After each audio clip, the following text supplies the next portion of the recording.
That even though the offense had some issues early in the spring, that the install schedule doesn't change. How happy have you been with the install schedule and the implementation of it? Yeah, no, I've been excited about it. We're pretty progressive, obviously, in how much we put in and how much we give to these guys. We did the same thing last year in a brand new offense with guys who didn't know what to do, and we're doing it now with a bunch of new guys as well.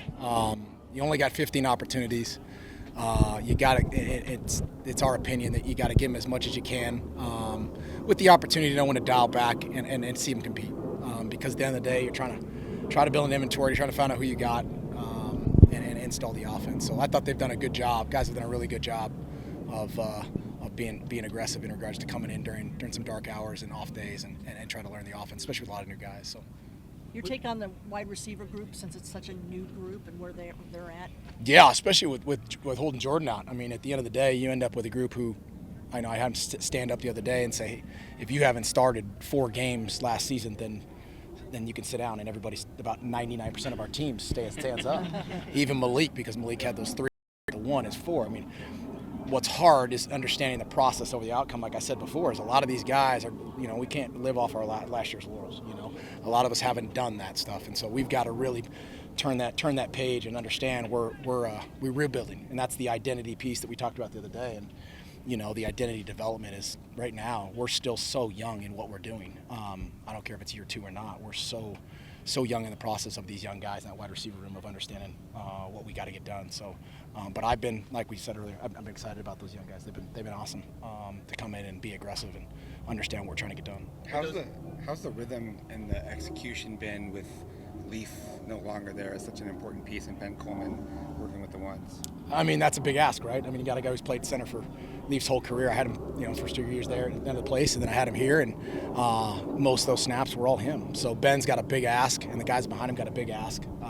It's a lot of demand. We've demanded a lot of them, and I think they like it that way. Ben likes it that way specifically. So they've done a really good job because we started in the offseason. As soon as we were done last season, it was turn the page, and hey, we got to find out who's going to play center.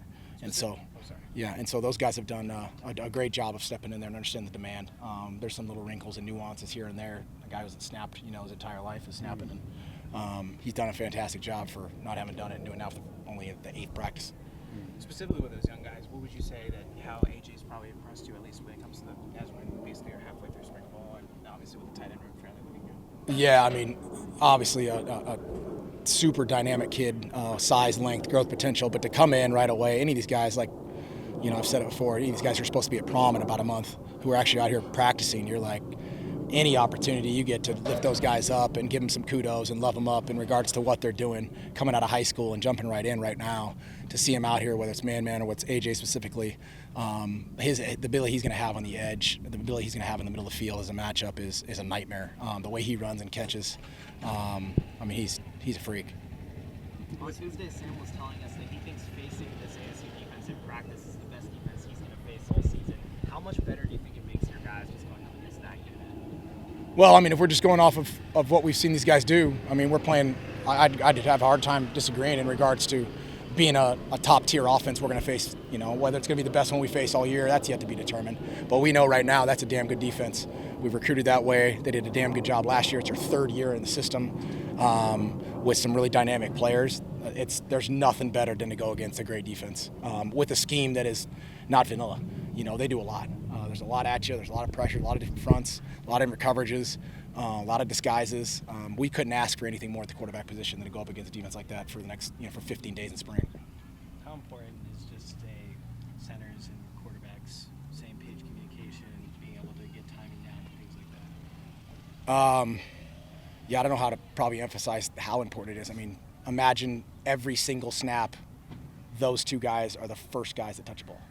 Every snap you have, those are the most intricate. You can't start a play without the center quarterback. So I guess that tells you right there. If you can't start a play without 2 guys, you can start it without 1X. You can start it without a back.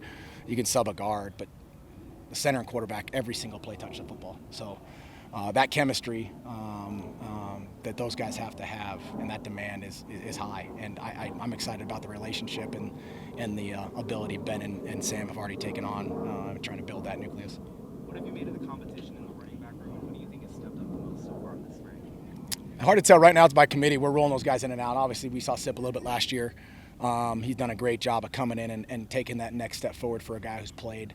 And then you got guys like Leek who've been here, guys like Alto have been here, and then you inject, Man and Kanye, and you've got a committee that you're pretty excited about. A lot of different size and shapes. But I think I said before, it's not the first time I've had that happen in the offense, where we've got guys who are really dynamic. Being able to find those guys' strengths, being able to utilize the young guys and not burn them out. I've done before with freshmen. And so I think we've got a good plan between me and Coach Iguana, and he does a great job developing them. I really like that room. Is it a challenge to go from such a workhorse running back last year to running back by committee this year, or not really much of an adjustment? No, I mean, obviously, like I said, scat is special. You got those plays. You're going to miss some of those plays. Obviously, you got to find out what these new guys can do. And so, just like any season, you start fresh. You find out where you can isolate some really explosive plays on certain guys. Where you got to find the identity of the offense. We take body shots in the run game. When we run, play action, we screen. That's what we do. And if those guys couldn't do that, they probably wouldn't be here, candidly. But we believe those guys all can have an effect with the identity of how we do things. Thanks. Thanks, guys. Have a good day. I need to get